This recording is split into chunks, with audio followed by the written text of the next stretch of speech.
So hey what's up guys, this is me Lovejeet Arora. स्वागत है आप सभी बच्चों का आज की इस क्लास के अंदर। तो हमारी चल रही है जी क्लास 11 कंप्यूटर साइंस की ये सीरीज और यूनिट नंबर 1 हम लोग पहुंच चुके हैं कंप्यूटर मेमोरी के अंदर सेकेंडरी मेमोरी के पास में। ओके तो चलिए क्लास को शुरू कर रहे हैं। एंड आज की क्लास जैसे कि थंबनेल पर लिखा था, सेकेंडरी मेमोरी के बारे में हम लोग चीजें बिल्कुल डिटेल में जानने वाले हैं। दिस इज द सीरीज जो कि है एनसीईआरटी लाइन बाय लाइन। तो चलिए शुरुआत करते हैं यहाँ पर हमारी क्लास की। बीती हुई क्लासेस में आप लोग जान चुके हो कि प्राइमरी मेमोरी का क्या कंसेप्ट है। प्राइमरी मेमोरी के अंदर आपकी बड़ी ही दो इंपॉर्टेंट मेमोरीज, यानी कि हम रैम की बात कर रहे थे, हम लोग रोम की बात कर रहे थे।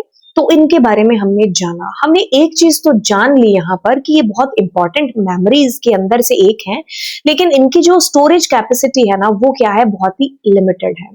ठीक है, बहुत एक्सपेंसिव है, साइज इनका बहुत ही कम है।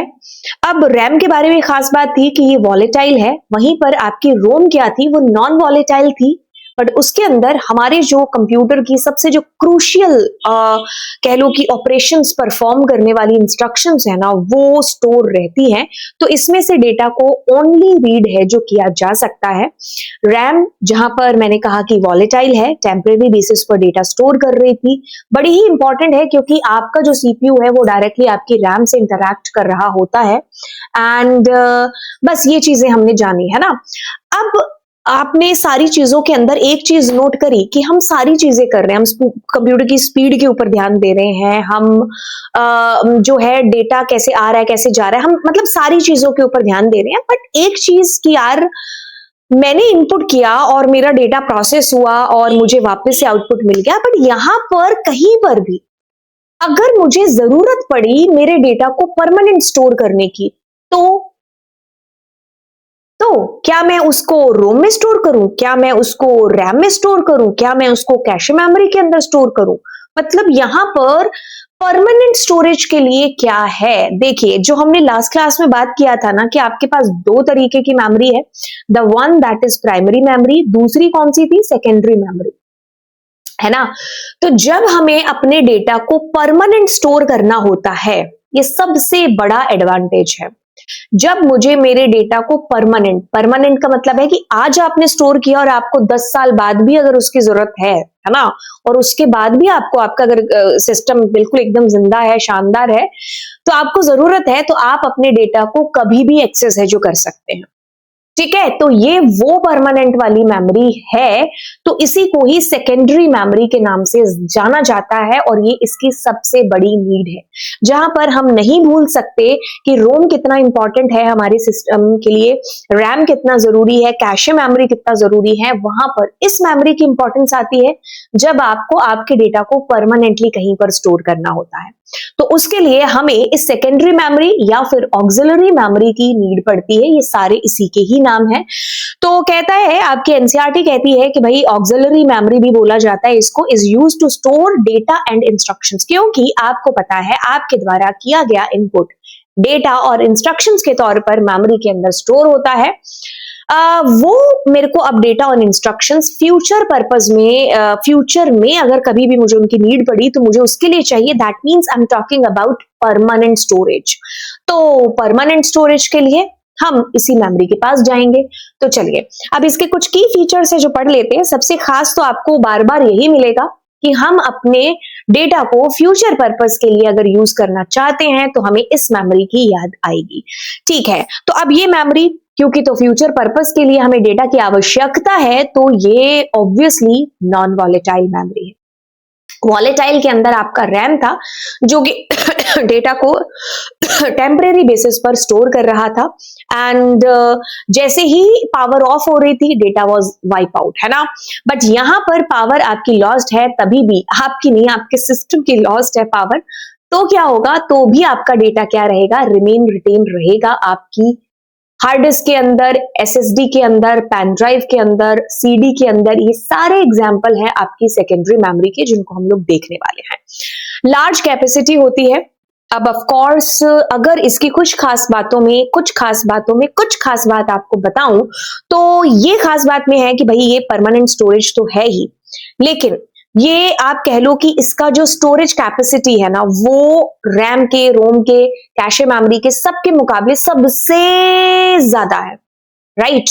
तो आप इसमें टीबी, जीबी सब में आप अपना डेटा है जो स्टोर कर सकते हो। मतलब आप इतना डेटा स्टोर कर सकते हो, मतलब कहने का कि इसकी जो स्टोरेज कैपेसिटी ही नहीं, इसका जो प्राइस है वो भी बहुत कम है एज कंपैरेटिवली टू इनके। मतलब अगर मैं जोड़ तोड़ लगा करके आपको चीजें समझाऊं तो दो तीन चीजें निकल करके आती हैं सामने। पहला तो क्या है, स्टोरेज कैपेसिटी, है ना, और दूसरा क्या है आपके पास, स्पीड, है ना। अब ध्यान से सुनिएगा, एक है आपके पास में क्या, रैम, ठीक है, और दूसरी है आपके पास में सेकेंडरी स्टोरेज, है ना, सेकेंडरी स्टोरेज, ये है आपके पास में रैम। अब ध्यान से सुनिएगा, अगर आप स्टोरेज कैपेसिटी की बात करते हो ना, तो उसमें चैंपियन है ये, ठीक है, उसमें चैंपियन है ये। तो आप इसमें अपना टीबी, जीबीज में अपना वाईबी, इसमें डेटा है जो स्टोर कर सकते हैं, ठीक है। लेकिन जब आप स्पीड के लिए कंपैरिजन करोगे तो उसमें विजेता जो नंबर 1 है वो ये है, ठीक है। ये स्पीड में क्या है, स्लो है, लेकिन स्टोरेज कैपेसिटी में क्या है, नंबर 1 है। ये स्टोरेज कैपेसिटी इसकी कम है, लेकिन जो स्पीड है वो क्या है, ज्यादा है। अब अगर एक और पैरामीटर जोड़ दें, कौन सा, प्राइस वाला पैरामीटर, ठीक है। तो एक बात को बड़े ध्यान से देखना कि जो जितनी सीपीयू के पास होगी ना मेमोरी, है ना, जो जितनी सीपीयू के पास होगी वो उतनी ही साइज में छोटी और प्राइस में उतनी ही ज्यादा बड़ी है जो होगी, ठीक है। तो अगर प्राइस की बात करें तो इसका प्राइस इज हाई और इसका प्राइस कम है। मतलब जितने में आप इसको खरीदने वाले हो ना, उतने में आपकी ये 3-4 तो आ ही जाएंगी, है ना। ठीक है, तो कहने का मतलब है कि आपको स्टोरेज भी है जो देखनी पड़ेगी। तो आप इसका जो प्राइस है वो बहुत ज्यादा कम है एज कंपैरेटिवली टू आपके प्रोसेसर के, रैम के end of course cache memory के, है ना। तो ये चीज थी जो आपको जाननी थी। Large capacity storage capacity, okay, primary memory से स्लो है, हम डिस्कस कर चुके हैं, चीपर भी है, सस्ती है उससे, है ना। Can not be accessed directly by CPU, yes. जब ये इतनी स्लो चलती है और हमारा सीपीयू इतना फास्ट चलता है तो कैसे काम हो, है ना। एक तो इतना मतलब फास्टली काम कर रहा है और दूसरा भाई बिल्कुल एकदम हाँ जू की चाल से चल रहा है ना। इसमें वो एक शायद ज़ूटोपिया आपने अगर मूवी देखी होगी तो, है ना, तो उसमें एक आता है ना कि एक एरिया जिसमें लोग बड़ा ही स्लो काम करते हैं, तो वो जब ज़ूटोपिया वाली वो जो क्या उसको खरगोश है कि क्या, लोमड़ी है ना, तो वो जाती है जब उस बैंक के अंदर, है ना, तो वो 2 घंटों में तो उसको आंसर करते हैं और उसको इतनी जल्दी होती है कि जल्दी बताओ, है ना। हाँ, तो जिसने जिसने भी देखी होगी ना वो याद आपको जरूर रहा होगा। नहीं तो आप वैसे भी सर्च करोगे ना ज़ूटोपिया का वो सीन पर्टिकुलर, है ना, तो आपको समझ में आ जाएगा। तो मतलब एक तो इतना फास्ट काम कर रहा है और दूसरा इतना स्लो है, तो अगर एवरेज टाइम निकालेंगे तो क्या हो जाएगा, बहुत ही स्लो होगा, कोई फायदा नहीं होगा तुम्हारे पास, तुम्हारे पैसा लगाने का कोई फायदा ही नहीं है आपके प्रोसेसर के ऊपर, है ना। तो कहने का मतलब है कि ये डायरेक्टली सीपीयू हमारा इससे इंटरेक्ट करता ही नहीं है, ठीक है। सीपीयू का जो डायरेक्ट इंटरैक्शन होता है वो आपके बिल्कुल कैशे मेमोरी से होता है, बट कैशे मेमोरी का कंसेप्ट हमें समझ में आ गया है, तो हम मेन मेमोरी रैम की बात कर लेते हैं, है ना। तो रैम के अंदर डेटा लोड होता है और वहां से आपका सीपीयू है जो डेटा को एक्सेस कर रहा होता है। तो अगर मैं मोटे तौर पर आपको फिर से इस कंसेप्ट को थोड़ा सा बताऊं, तो ये कौन है जी, आपका यूजर भाई साहब है। इसने क्या दिया, इसने इनपुट दिया, और इनपुट जब आपको देता है आपका यूजर, तो डेटा और इंस्ट्रक्शंस के तौर पर ये आपकी मेन मेमोरी में जाकर के डेटा स्टोर हो जाता है। यहां से आपका जो सीपीयू है ना, उस डेटा को एक्सेस करता है और फिर जो है इसी के अंदर वापस से आउटपुट है जो आ जाता है। बीच में ऑफ कोर्स आपकी कैशे मेमोरी का कंसेप्ट है, उसको हम अवॉइड नहीं कर रहे हैं, ठीक है। अब क्या आता है आपके पास में, आपकी ये आती है सेकेंडरी स्टोरेज। अब क्या है कि भाई आपका ये कंसेप्ट बड़ा बढ़िया चल रहा है, सब शानदार तरीके से हो रहा है भाई, ये तो ठीक है, लेकिन मेरे को अगर मेरे डेटा को कल परसों 4 दिन, 10 दिन, 14 दिन, 15 दिन, 15 साल बाद देखना हो, तब तब क्या करें, ऑन रखें हम अपने कंप्यूटर को, क्या करें। तो अब क्या करना है आपको, अपने डेटा को सेव करना है। तो जैसे ही आप सेव बटन पर क्लिक करते हैं ना, तो ये मेन मेमोरी क्या करती है, आपके डेटा को यहां पर डेटा और इंस्ट्रक्शंस के तौर पर आपकी हार्ड डिस्क में, आपकी एसएसडी में, पेन ड्राइव में, जो भी आपका सेकेंडरी स्टोरेज डिवाइस है उसके अंदर डेटा को सेव कर देती है, ठीक है। अब होता क्या है कि मान लीजिए यहां पर यूजर तो इनपुट हो ही रहा होता है, कभी इससे डेटा लेना होता है तो ये इससे लेके अपने पास रखती है और फिर यहां से सीपीयू एक्सेस करता रहता है। ठीक है, सीपीयू डायरेक्टली आपकी हार्ड डिस्क के साथ में इंटरेक्शन नहीं करता है। ठीक है, तो सीपीयू का इंटरेक्शन मेन मेमोरी से होता है, वहां से डेटा का आदान प्रदान होता है और बस काम चल जाता है। Data must be first loaded into RAM, then आपका सीपीयू उसको यूज कर लेता है। अब कुछ और खास बातों की तरफ ध्यान देते हैं। देखिए, खास बातों में कि आपकी जो सेकेंडरी मेमोरी है ना, उसके अंदर आपने हार्ड डिस्क ड्राइव का नाम सुना होगा, आपने एसएसडी, नीचे मुझे जल्दी से कमेंट सेक्शन में बताओ क्योंकि नेक्स्ट स्लाइड में मैं आपको इसको एक्सप्लेन करने वाली हूं क्या है एसएसडी। ओके, अब है आपकी पेन ड्राइव, ठीक है, अब है आपकी सीडी और डीवीडी, इनकी फुल फॉर्म भी नीचे कमेंट सेक्शन में बताइए। मेमोरी कार्ड हो गया, ठीक है, तो ये हार्ड डिस्क है।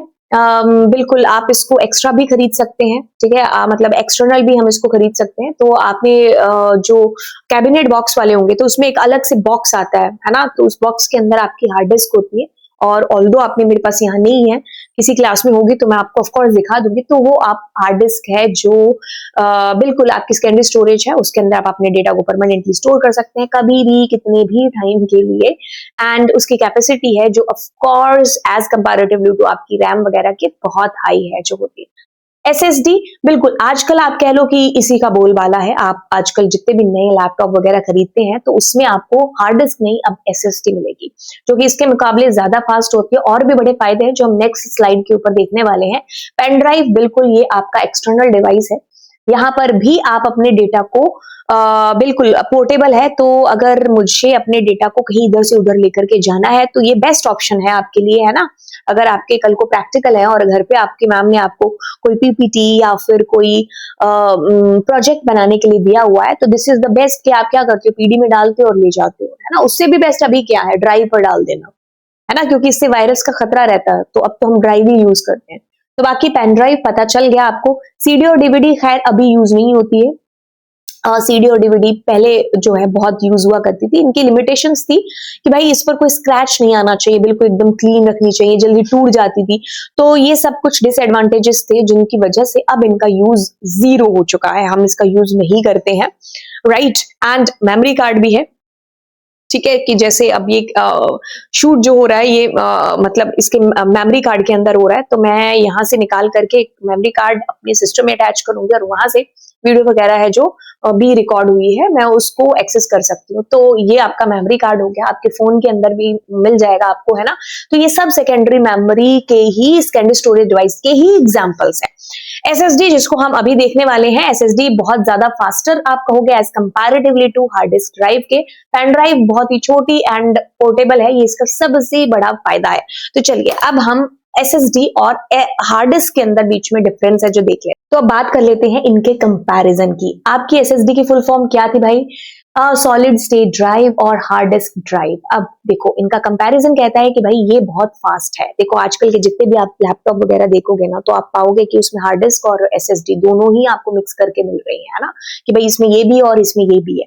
तो ये क्या है, फास्ट है एज कंपैरेटिवली टू आपकी हार्ड डिस्क ड्राइव के। जब आप इन दोनों की स्ट्रक्चर को देखोगे ना तो इसमें आपको कुछ इस तरीके से स्ट्रक्चर मिलेगी और ये आपको कुछ इस तरीके से मिलेगी। साइज में भी आपको थोड़ी सी ऐसे छोटी मिलेगी एंड ऐसे बिस्किट से टाइप की होगी। तो इसके मुकाबले मतलब इसमें थोड़े आपको ये मूविंग पार्ट्स वगैरह मिलेंगे और ये इस तरीके से मिलेगी। तो खराब होने का भी खतरा यहाँ पर कम है, ठीक है। अब वैसे तो ये भी खराब नहीं होती, बट अगर हम दोनों का कंपेयर करें तो ये ज्यादा है, इसकी बॉडी स्ट्रक्चर जो आप कहोगे सही है। मेक्स नो साउंड, इसमें जैसे कभी आपने कंप्यूटर चलाया होगा, है ना, तो आवाज भी आती है ना। तो इसमें जो है एज कंपैरेटिवली टू इसके साउंड ज्यादा आता है, ठीक है। ये इसके मतलब आप कह लो कि बहुत ही डीप में जाकर के अगर आप इसके एडवांटेज डिसएडवांटेज देखोगे तो आप इन एडवांटेज डिसएडवांटेजेस को पाओगे, ठीक है। इसमें कंप्यूटर जो है इसको क्विकली स्टार्ट कर लेता है क्योंकि ये बहुत फास्ट है। इसमें थोड़ा सा टाइम है जो ज्यादा लगता है, लाइट होती है वेट के अंदर बट ये बहुत ही हैवी होती है एंड ये कम पावर है जो खाती है। एंड यहाँ पर ये हमारी जो हार्ड डिस्क है वो ज्यादा पावर कंज्यूम करती है। ऑफ कोर्स इतने सारे फायदे हैं तो ये अपने आप में एक्सपेंसिव भी है जो होगी, बट अगर हार्ड डिस्क ड्राइव की बात करें तो ये चीपर है एज कंपैरेटिवली टू एसएसडी के। तो ये छोटा सा एक डिफरेंस था जो मैंने आपको यहाँ पर बता दिया। एंड बस हमारी यहाँ पर मेमोरीज का जो चैप्टर था वो कंप्लीट हो चुका है। चैप्टर तो खैर अभी चल रहा है, मेमोरी वाला कंसेप्ट हमारा अभी खत्म हो चुका है, तो अब एनसीईआरटी के अगले टॉपिक की तरफ हैं जो हम लोग बढ़ने वाले हैं। और आपको कैसी लग रही है ये पूरी की पूरी सीरीज, मुझे कमेंट सेक्शन में बताइएगा। एंड कुछ और आप चैनल पर क्या नया है जो चाहते हैं, और bye bye all. Yes, subscribe the channel.